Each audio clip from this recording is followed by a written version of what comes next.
Dalam video ini, saya ingin berbagi informasi kepada teman-teman. Sudah ada yang pernah dengar belum yang namanya kapasitor bank itu bisa digunakan sebagai alat penghemat listrik? Beberapa hari ini sudah banyak muncul di halaman Facebook dan di halaman Instagram saya beberapa iklan tentang alat penghemat listrik. Lalu karena iklan-iklan itu saya penasaran, lalu saya mencari tahu. Dan ada beberapa review yang saya baca, ternyata alat penghemat listrik itu berisi beberapa rangkaian dan komponen utamanya itu adalah kapasitor bank. Kapasitor bank itu yaitu suatu alat elektronik yang bersifat kapasitif yang bisa menyimpan daya atau energi listrik. Daripada panjang lebar, mendingan kita langsung cari tahu yuk, apakah benar kapasitor bank itu bisa menjadi alat penghemat listrik. Sebelumnya, saya sudah membeli 2 kapasitor bank di toko servis elektronik yang ada di dekat rumah saya. Ini ada kapasitor bank dengan kapasitas 8 mikrofarad, teman-teman lihat. Dan ini ada kapasitor bank dengan kapasitas 4 mikrofarad. Nah, sebelum kita buat menjadi alat penghemat listrik, saya mau menjelaskan dulu kepada teman-teman bagaimana cara untuk mengecek mana kapasitor yang masih baik dan yang sudah tidak bisa digunakan lagi. Oke, tonton video ini sampai habis. Bagi teman-teman yang baru saja datang ke channel ini, jangan lupa untuk subscribe ya. Oke, jadi tadi sudah saya jelaskan ini ada 2 kapasitor bank. Saya mau memberitahukan kepada teman-teman bagaimana cara untuk membedakan mana kapasitor bank yang masih baik, yang masih bisa kita gunakan, dan mana kapasitor bank yang sudah tidak layak untuk digunakan lagi. Alat-alat yang digunakan untuk mengecek apakah kapasitor bank ini masih layak digunakan atau tidak, yaitu adalah ini, multimeter. Jadi saya memiliki multimeter digital yang memiliki kemampuan untuk mengukur kapasitas dari kapasitor bank. Nah, kita set di sini teman-teman ya, di logo ini, di logo yang ada gambar kapasitornya, yang ada logo kapasitor. Kita buat di yang satuannya farad, karena satuannya dari si kapasitor bank itu adalah farad. Dan kebetulan kapasitasnya ini sebesar ukuran mikro. Ini sebesar ukuran mikro. Jadi di sini kan masih tulisannya nano farad. Tapi apabila dia ketemu kapasitor yang berukuran mikro, dia akan otomatis berubah menjadi mikro. Oke, sekarang kita cek saja, kita cek. Jadi supaya teman-teman sama-sama tahu ya.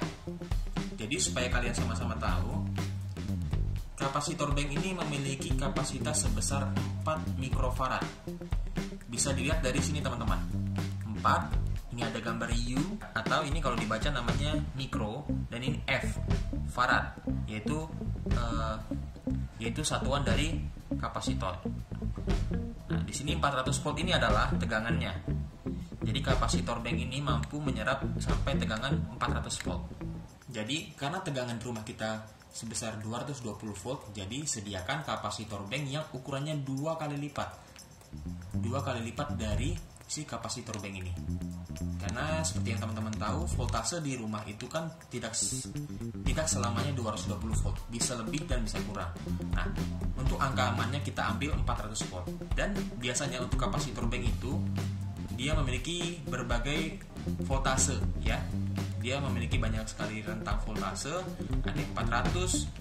Kalau yang di bawah 200 itu cocoknya untuk komponen-komponen arus DC. Nah, kalau yang di atas 200, contohnya kayak gini, 300, 400, 450 volt, itu cocoknya untuk komponen-komponen listrik, arus listrik AC, ya, arus listrik bolak-balik. Nah, di sini yang satu lagi, nah seperti yang tadi saya bilang, dia bisa menerima tegangan sampai 370 volt, ya, 370 volt AC. Dan kapasitas dari si kapasitor bank ini yaitu 8 mikrofarad. Ini karena mereknya Shimizu, bisa saya asumsikan ini adalah kapasitor bank bekas dari pompa air. Tapi bentuknya masih bagus, masih bersih. Kalau yang ini saya kurang tahu nih, kayak gini nih contohnya, ini di peralatan-peralatan yang berbaling-baling seperti kayak kipas, rata-rata seperti ini. Kalau kipas angin tuh kayaknya kapasitornya memang kotak, karena saya pernah bongkar beberapa kipas di rumah saya yang sudah lemah, tapi ini ukurannya lebih besar daripada kapasitor bank yang biasa saya beli. Kalau kapasitor bank kipas tuh sekitar 1 mikro atau sekitar 2 atau 3, maksimal saya pernah beli yang 3,5 mikrofarad. Ini 4 mikrofarad ukurannya sebesar ini ya, ini nggak masalah. Intinya saya akan memberikan contoh, intinya saya ingin berbagi info bagaimana cara untuk mengukur atau menentukan mana kapasitor yang masih layak digunakan atau tidak. Oke. Di sini sudah ada multimeter yang bisa digunakan untuk mengukur kapasitas dari kapasitor bank.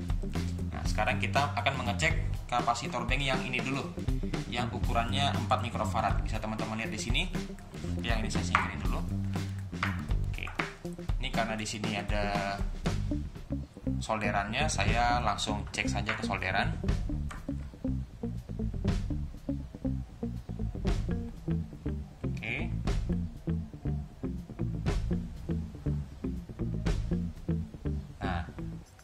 Terbaca di situ kapasitasnya sisa 2,9 mikrofarad. Kemampuan dari kapasitor bank ini sudah berkurang, tidak sesuai dengan kapasitas yang seharusnya. Nah, sekarang kita akan mengecek ini kapasitor bank yang ini, dia sebesar 8 mikrofarad. Maka seharusnya apabila kita cek dengan multimeter, besar kapasitas dari kapasitor bank ini tetap sebesar 8. Oke, sama-sama kita lihat. Ini sudah saya pasang. Ya, mulai membaca multimeternya. Nah, oke. Jadi kapasitas dari kapasitor bank ini terbaca 7,9 atau 7,9 mikrofarad. Dia hanya berkurang 0,05. Jadi ini masih bisa dikatakan masih dalam kondisi yang sangat fit, masih bisa digunakan. Kalau yang ini tadi 4 mikrofarad terbaca hanya sekitar, kalau yang ini hanya terbaca 2,9. Oke, jadi sekarang saatnya kita merangkai kapasitor bank ini menjadi alat penghemat listrik. Jadi satu alat lagi yang kita butuhkan adalah steker listrik berikut kabelnya. Dan kebetulan saya menggunakan steker bekas ini juga. Ada alat elektronik saya yang tidak bisa digunakan lagi, sehingga saya ambil saja kabelnya. Nah, sekarang kita hanya tinggal menggabungkan satu kabel dari kapasitor bank ini ke satu kabel yang ada di steker ini, dan yang satunya lagi dihubungkan dengan kabel yang satunya lagi, seperti itu. Lalu kita bungkus dengan ini. Jadi pembungkusnya saya menggunakan pipa bakar. Oke, untuk menyambungkan kabel dari kapasitor bank dengan kabel dari steker, kita membutuhkan bantuan ini, solder.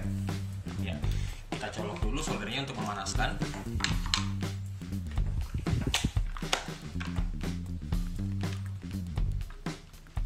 Kita membutuhkan solder dan timah ya teman-teman ya.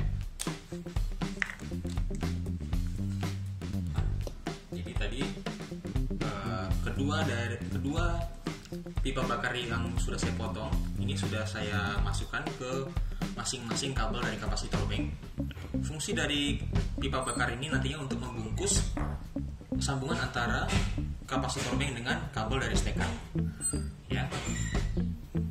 Jadi sebelumnya saya melakukan penyolderan dulu supaya sambungannya kuat, tidak gampang lepas. Oh ya teman-teman, jadi ini saya menggunakan stop kontak yang sudah saya pasangkan dengan ini alat wattmeter yang sebelumnya sudah pernah saya upload. Saya menggunakan solder yang memiliki daya 30 watt dan di sini terbaca 32 watt. Oke, sekarang saatnya kita sambung.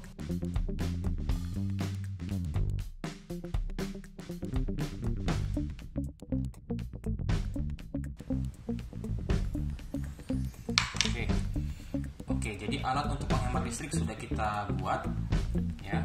Tidak perlu banyak komponen-komponen, kita hanya membutuhkan kapasitor bank dengan steker listrik saja. Oke. Nah, sekarang waktunya kita mencoba. Ini saat ini sudah terpasang solder dengan daya yang dibutuhkan untuk memanaskan solder ini sebesar 32 watt atau di situ terbaca 32,8. Terbaca di sini power faktornya sebesar 0,99 atau hampir mendekati 1. Itu artinya alat listrik ini, yaitu solder ini, sudah memiliki power faktor yang baik. Oke, jadi sekarang saatnya kita mencoba pengetesan, mencolokkan kapasitor bank ini ke stop kontak. Apakah watt yang terbaca di alat ini bisa turun atau tidak? Saat ini solder ini bekerja dengan daya yang dibutuhkan sebesar 33 watt atau 33,4 watt dengan 0,15 ampere dan power faktor 0,99 power faktor di tegangan 228 volt. Oke, sekarang saatnya kita colokkan kapasitor bank ini.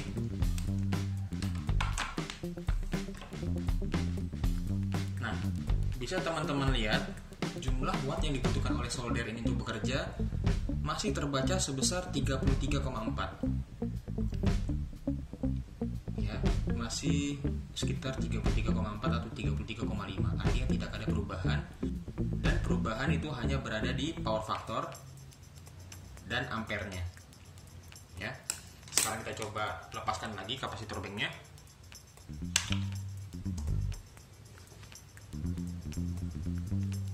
Oke. Malah dengan menambahkan kapasitor bank ini, malah menaikkan ampere dan menurunkan power factor.